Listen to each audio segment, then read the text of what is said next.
اسكي لو معنتي جزانا من زع حساب لكم عماويلنا انتهى لكم حدث ثلاث نتوتات ندعمو سوق نريو مسكين فلما واغوي بزحتي غزي ماستوكيات سرحت له واغا بتاع يقنس ወይ ደግሞ ዋጋ ቀንሰው ለናገሩ ሰባት ነው እዚ ዋጋ እዚ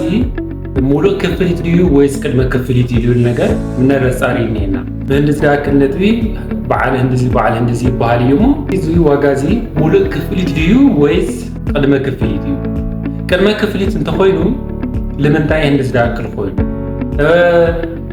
ሙሉ ክፍሊት ተኮይኑ ደግሞ ለምንታይ ለብል ነገር ማለት ዋጋውም ለነሱ ሪሊስቲታት ታይት ኮንትሮል ይሉን ነገር ትሪደለና ቀደማይ ከማخل ከተማ ረሃብ በለት ኮንትሮል ካላይ ነገር ደግሞ ናተ ህንጻ ጥሬት ለተቀመሙ መሳሪያታት ጥሬቱን አጠራጣሪ ለሆነ ማለት ስለዚህ ዋጋ ተጥቀስተሎ ነስተውልም ንግበና ነገራት እዚዮም ይም ካላይ ነገር እዚ ዋጋ እዚ ተወጽተሎ በሙሉ ህንጻት ዲዩ ወይስ ፍርቅ ህንጻት ሊል ነገር በሙሉ ህንጻት ልተና በخلተ መልክዕ ንረዩ ሓደ ህንጻታት ሙሉ ህንጻት ተባልተሎ ቁምሳጥንና ክችን ካቢኔት ጠቅልዩ እዩ ሙሉ ህንጻት ይሉ ለርከው ማለት ነው ሓደ ህንጻታት ነው ደግሞ ሙሉ ህንጻት ይለው ቁምሳጥንና ክችን ካቢኔት ያጠቃልል እዚ ማለት ሴራሚክ ምናምን ሁሉ ነገርና መብራትና ነው ደግሞ ቁምሳጥንና ክችን ካቢኔት ይብሉ ስለዚህ ሙሉ ህንጻት ተለኩም ተለውን በሙሉ ህንጻት ይዝዋጋ ተለኩም ተሎ ታያታ ያለው ለብል ነገር ማለት ታይታ ይለጠቃልል ነገር ቁም ሳጥንና ክሽን ካቢኔት ተለወዲ ይውል ነገር ተጻሪኔና ወይ ደግሞ ንሪኔና ማለት ነው ሳልሳይ አይነት አሚኒቲታት ነው አብ ህንጻው ታይታይ ነገራት ተለው ነገር ንሪኔና እናምነት ፓርኪንግ ለወዲ ፓርኪንግ ተባልተለው ሄድ ገዛ ሓደ ፓርኪንግ ለወዲ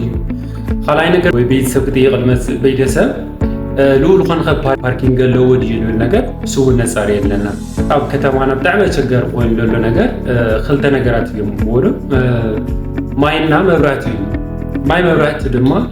የአውቶማቲክ ጄኔሬተር ለወዲ እዩ ማይከር ሰምድር ለወዲ ይሉን ነገር ደግሞ ሱው ነጻሪ የለና ሓደ ድግሳት ሆን ድግስተለና ሉል ኾን ቴራስ ኾን ወዲ ይውል ይብል ነገር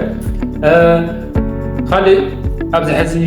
ወንላት ለመደል መጻ ነገር ጂምና ስፓ ተጠቃለል ወይ ደግሞ ጂምና ስፓ ለወዲ ይውል ይብል ነገር ወን ነረ የለና ጥቅልለ ቢና ትሩይተለና ናለው ማንቲ ሓደ ገዛ ቅድመ መግዛዕና ንሪዮም ልግበና ነገራት ሓንቲ ነጥኩስ ኸልኹምሞ እዛነት እንታ ናዚ ገዛ አጠቃላሊ ካሬው ትነገረኩም ተሎ ካሬው ናገዛ ታገዛ ለዓረፉ ጥራህ ይሆን ይነገረኩም ለደረጃ ሊፍት ባልከኒ እንደገና ደግሞ ቴራስ ወርናምን ተቀልሉ ፓርኪንግ ወን ተቀልሉ ፓርኪንግ አው ሓደ ገዛውቲ ወይ ደግሞ ሓደ ህንጻታት ፓርኪንግ አይተቀልሉ አው ሓደ ህንጻታት ደግሞ ፓርኪንግ ወሲቆዩ ስለዚህ እተና ገዛ ሙሉ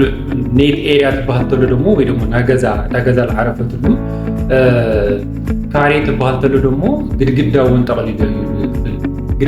ተቀልሉ አፍቲ ገዛ ለዓረፈሉ ትይሉ ለነገ ካሬ ተቃለለ ማለት ነው ስለዚህ ለው ማንቲ ዘይ መስል ለራይናዮም قطر